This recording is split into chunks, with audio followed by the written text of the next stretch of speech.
Assalamualaikum warahmatullahi wabarakatuh. Salam sejahtera untuk kita semua. Di sini kami dari kelompok 9 akan menjelaskan tentang strukturalisme di dalam EPI. Saya Rick Rolando akan menjelaskan dari yang pertama, yaitu isu ekonomi struktural di dalam EPI. Nah, di dalam strukturalisme terdapat dua teori yang terkenal, yaitu world system theory dan dependensi teori. Wallerstein mengklasifikasikan negara menjadi 3 bagian, yaitu negara core, negara semi-periferi, dan negara periferi. Negara core sendiri yaitu negara yang kaya dan makmur, dengan tingkat investasi yang tinggi dan berperan dalam Perang Dunia Pertama. Lalu yang kedua, negara semi-periferi, merupakan negara menengah yang memiliki ekonomi cukup baik, dan berpotensi menjadi negara core. Namun perkembangan ini terhambat oleh negara core yang terus mengembangkan kapitalisme di dunia. Yang terakhir ada negara periferi. Negara ini adalah negara yang terbentuk pasca Perang Dunia Kedua. Negara periferi merupakan negara yang ekonominya masih dalam tahap perkembangan dan memiliki sumber daya yang berlimpah.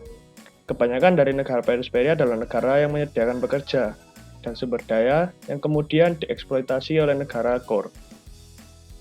Selanjutnya akan dilanjutkan teman saya.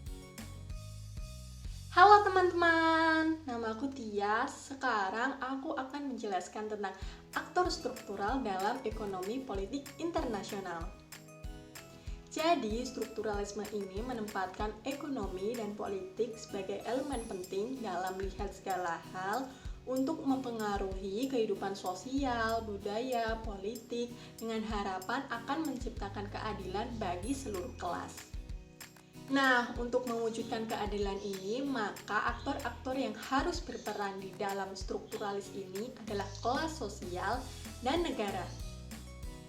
Kemudian, kelas-kelas sosial ini dibagi oleh Karl Marx menjadi 2 bagian, yaitu kelas bourgeois sebagai pemilik modal dan kelas proletar sebagai buruh atau pekerja. Jadi, kelas bourgeois ini merupakan masyarakat dari golongan menengah ke atas yang biasanya dipertentangkan dengan rakyat jelata.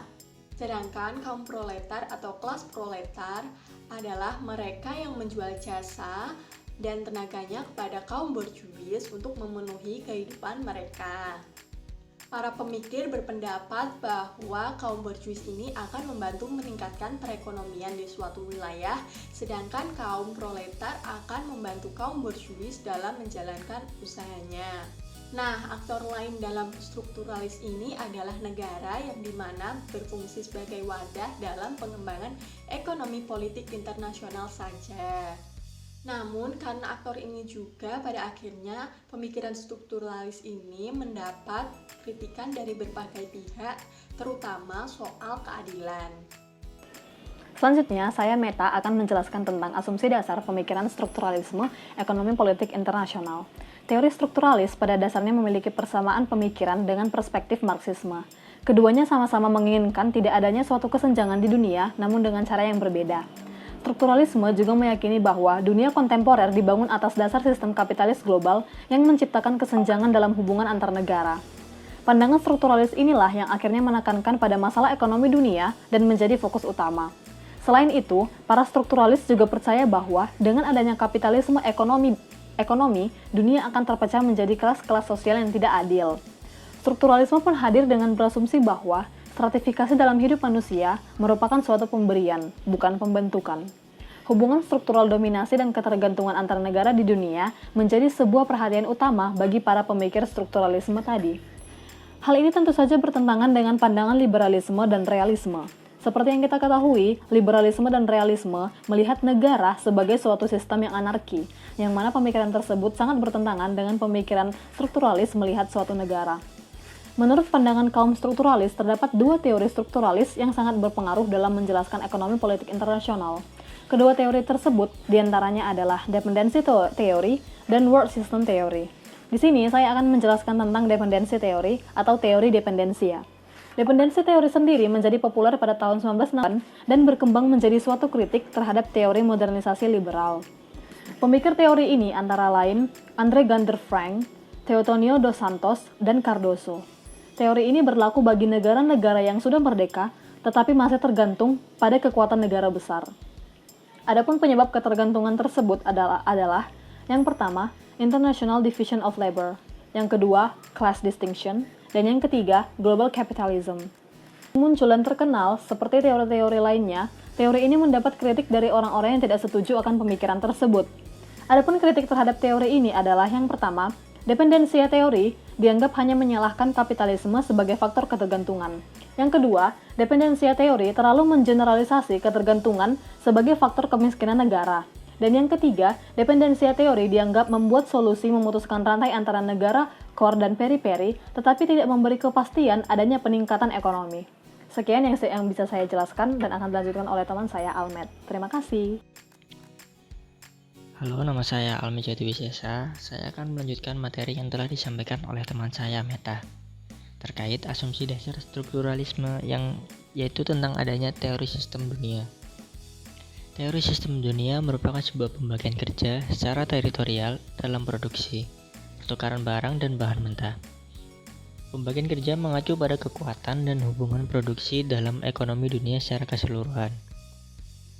Pembagian kerja ini menyebabkan adanya dua daerah yang saling bergantung, yaitu negara core dan negara periperi. Secara geografi dan budaya, kedua negara tersebut sama sekali berbeda. Satu fokus pada padat modal dan satu lagi pada padat karya. Sementara itu, negara semi-periperi bertindak sebagai zona penyangga antara core dan pinggiran, serta memiliki campuran jenis kegiatan yang ada di negara inti dan periperi.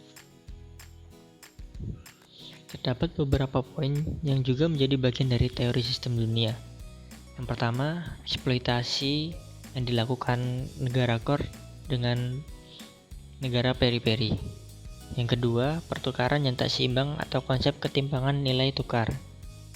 Yang ketiga, pasar dunia.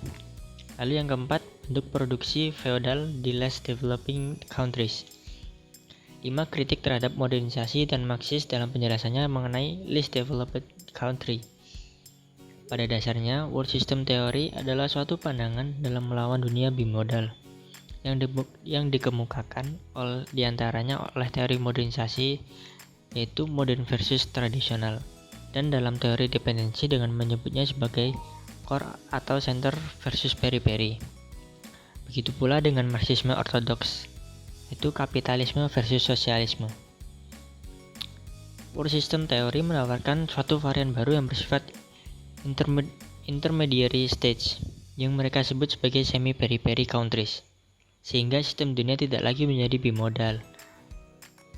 World system theory merupakan sebuah teori yang berisi trimodal sistem di mana terdiri dari negara superpower yang dikatakan maju di semua aspek kehidupan, lalu negara yang maju dengan bisa mengolah bahan baku menjadi setengah jadi